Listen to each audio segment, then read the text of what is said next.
आज की क्लास में हम जानेंगे गुणनखंडों का योग निकालना। गुणनखंडों का योग कैसे निकाला जाता है उसके लिए सबसे पहले, जैसे ये एग्जाम्पल के लिए एक प्रश्न है, 720 के गुणनखंडों का योग याद कीजिए। 720 के सबसे पहले तो फैक्टर करेंगे। फैक्टर तो सबको पता ही है, क्या आ गया 72 गुणा 10। कुछ भी कर सकते हैं जो आपके दिमाग में आ जाए। 72 गुणा 10 हो गया। 72 को क्या लिख सकते हैं, 8 नेम 72। 10 को क्या लिख सकते हैं, 2 पंजे 10। क्या हो गया, 8 को क्या लिखेंगे, 2 की पावर 3। 9 को क्या लिखेंगे, 3 की पावर 2। 2 को 2, 5 को 5। 3 2 यहाँ पर है, 1 2 यहाँ पे, टोटल कितने हो गए, 4 2। 3 की पावर 2 और 5 की पावर कुछ नहीं तो 1। ठीक है। अब गुणनखंडों का योग कैसे निकालते हैं, ये तो आ गए गुणनखंड, अभाज्य गुणनखंड। ठीक है। अब गुणनखंडों का योग कैसे निकालते हैं, गुणनखंडों का योग निकालते हैं। योग के लिए क्या है, ध्यान से देखना।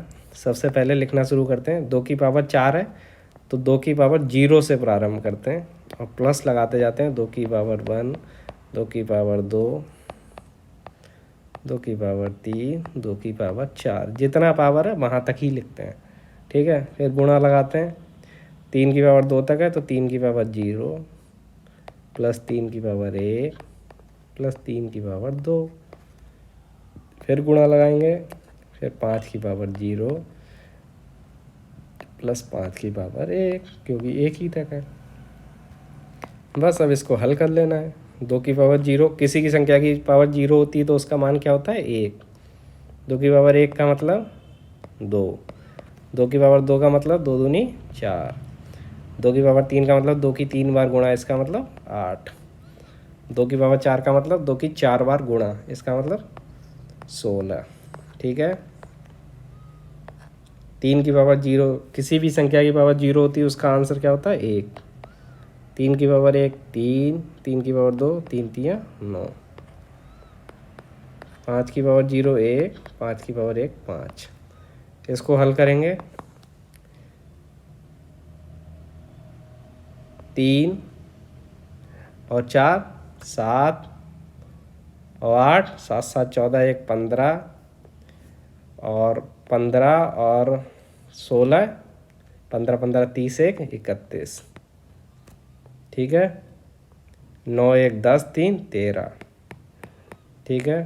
5 1 6। इन तीनों की जब गुणा करेंगे तो आंसर आएगा 2416। गुणा तो कर ही लेंगे आप लोग, सॉरी, आंसर आएगा 2418, क्योंकि 6 3 18। ठीक है। दूसरा सवाल समझते हैं। जैसे अगर सम गुणनखंडों का योग बोले, वो तो सामान्य गुणनखंडों का योग था, योग समझ गए होंगे आप लोग कैसे आया।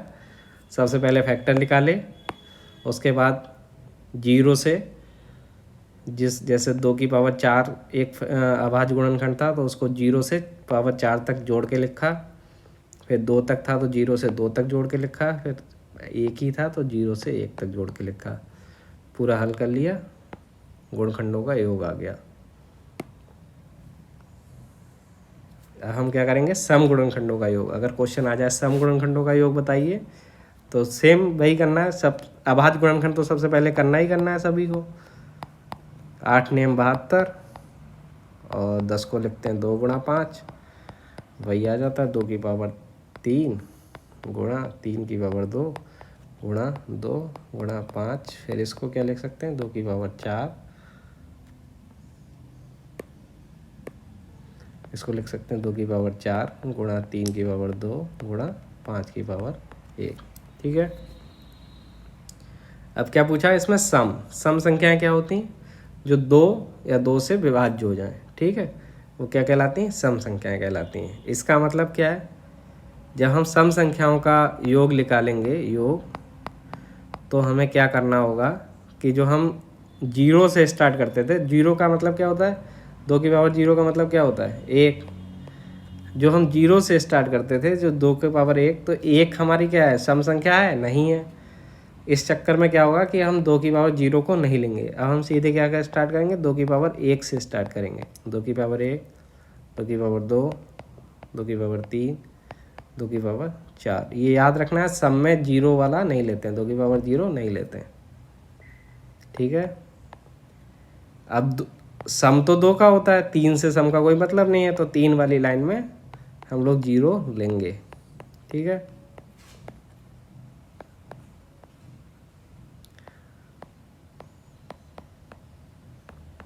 बस अब साधारणता कर लेते हैं।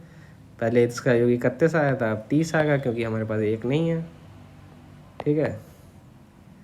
3 0 1 हो गया, ये 3 हो गया, ये 9 हो गया, 3 और 9 12, 1 13, 1 और 5 6। जब इसकी गुणा करेंगे तो 2340 आएगा, ठीक है। समगुणनखंडों का योग निकालना आ गया। आई होप सब लोगों को आ गया होगा। अगर पूछा जाए विषम गुणनखंडों का योग,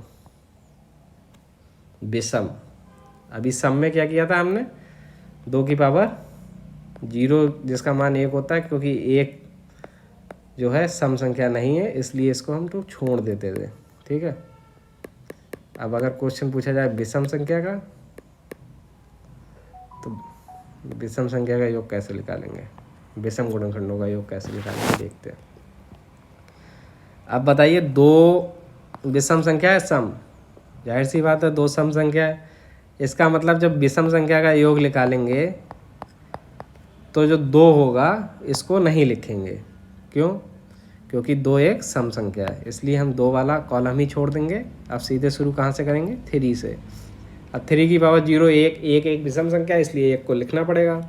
3 की पावर 0 लिखा, 3 की पावर 1, 3 की पावर 2, क्योंकि 2 तक ही आ रहा था, क्योंकि ये था ना 2 की पावर 4 गुणा, क्या था ये, 2 की पावर 4 गुणा 3 की पावर 2 गुणा 5 की पावर 1, 3 की पावर 2 गुणा 5 की पावर 1, यही था ना,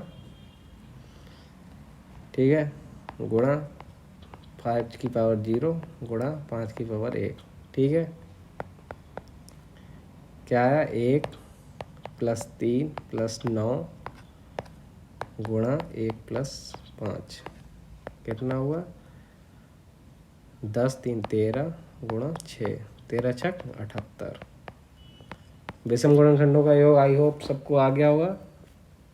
आसान है, बस 2 की संख्या जो 2 वाला आगे लिखते थे हम, 2 की पावर 1 और 2 की पावर 0, वो सब हटा देना है, क्योंकि 2 विषम संख्या नहीं होती, इसलिए 2 वाला हटा देना, ठीक है।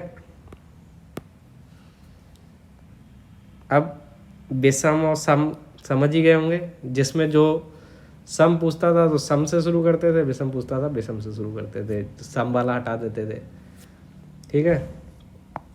अब अगर पूछ ले 12 से विभाज्य, 12 से विभाज्य तो क्या पूछेगा, तो क्या करेंगे, सबसे पहले तो 240 के 720 जो भी संख्या दी होगी उसका फैक्टर करेंगे। 720 का फैक्टर हमें पता ही है, 2 की पावर 4 था हमारे पास, 3 की पावर 2 था और 5 की पावर 1।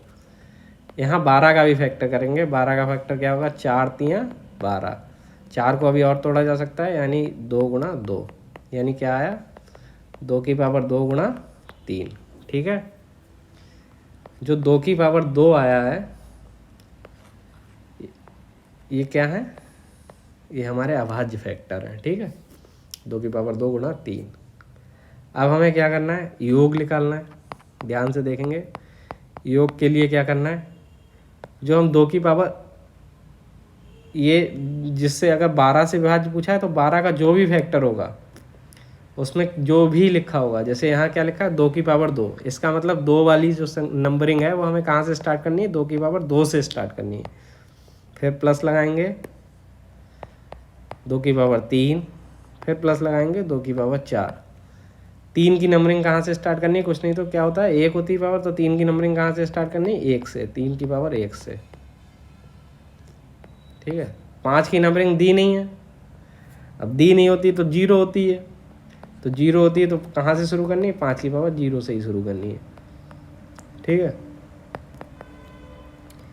ये हो गया 2 दूनी 4, ये हो गया 8, ये हो गया 16, ठीक है।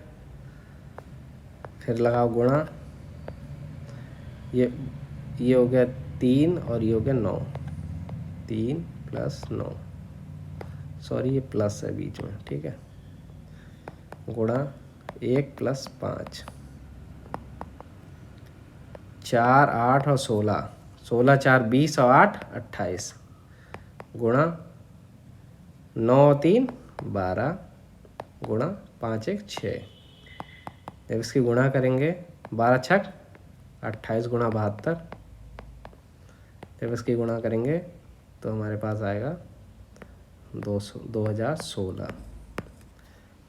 तो ऐसे फैक्टर 720 के जो 12 से विभाज्य हैं उनकी संख्या कितनी होगी? 2016। आई होप सभी लोगों को समझ में आ गया होगा।